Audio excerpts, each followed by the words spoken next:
Pernah kepikiran nggak gimana ceritanya sebuah negara yang lagi perang saudara, malah jadi salah satu pusat penipuan online terbesar di dunia? Itulah yang terjadi di Myanmar. Kali ini kita bakal bongkar ceritanya, kisah tentang kekacauan, cuan, dan kejahatan yang super terorganisir. Oke, kita mulai dari angka ini. 1049. Angka ini bukan sekedar statistik ya. Ini jumlah orang yang kabur ke Thailand setelah militer Myanmar menggerebek satu saja pusat penipuan di perbatasan.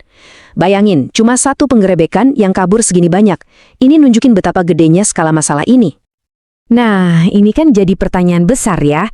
Gimana ceritanya negara yang lagi kacau balau malah jadi ibu kota kejahatan siber dunia? Inilah yang akan kita coba urai satu persatu. Biar kita paham betul, ada 4 faktor utama nih yang saling berkaitan. Pertama, kita lihat soal kudeta dan kekosongan kekuasaan yang muncul. Terus, kita bahas gimana cuan gede bisa didapat dari situasi tanpa hukum ini. Ketiga, soal migrasi para penjahat terorganisir yang pindah ke sana. Dan terakhir, gimana letak geografis Myanmar jadi kunci dari semua ini, yang akhirnya menciptakan apa yang para analis sebut sebagai badai yang sempurna. Oke, kita langsung masuk ke faktor pertama, kudeta dan kekosongan kekuasaan. Nah, ini dia akar masalahnya, di mana kekacauan politik justru jadi pintu gerbang buat kejahatan. Ceritanya dimulai tahun 2021. Militer tiba-tiba kudeta, ngambil alih kekuasaan, dan ini langsung memicu perang saudara. Junta lawan banyak kelompok etnis bersenjata. Nah, konflik yang nggak selesai-selesai inilah yang bikin ada kekosongan kekuasaan yang gede banget, terutama di daerah perbatasan.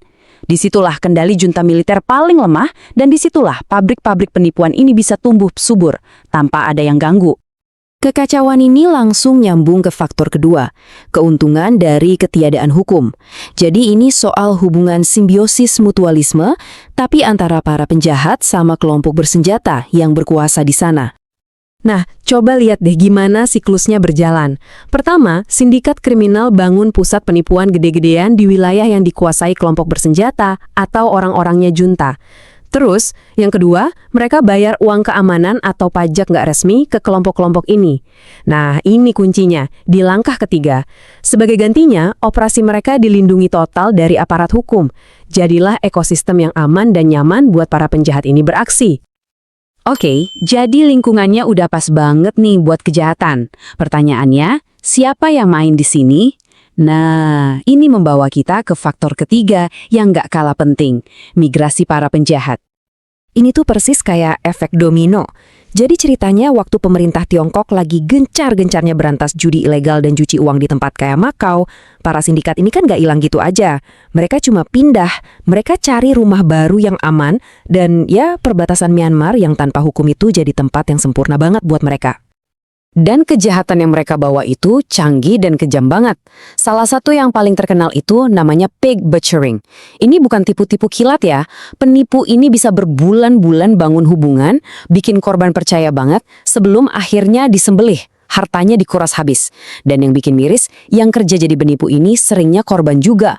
Ribuan orang yang diperdagangkan dan dipaksa kerja di sana di bawah ancaman. Oke, terakhir, kita lihat gimana kondisi geografis Myanmar sendiri ikut andil dalam masalah ini. Ini dia faktor keempat, geografi impunitas. Bayangin aja, Myanmar itu punya perbatasan yang panjang banget dan susah diawasi sama Tiongkok, Thailand, India, dan Laos. Buat para sindikat kriminal, ini udah kayak jalan tol gratis. Mereka gampang banget keluar masukin orang, uang, dan teknologi. Kalaupun lagi ada tekanan, mereka tinggal geser sedikit, pindah lokasi. Ini yang bikin aparat manapun susah banget buat nangkep atau nutup operasi mereka. Jadi, kalau kita gabungkan keempat faktor tadi, barulah gambaran besarnya kelihatan.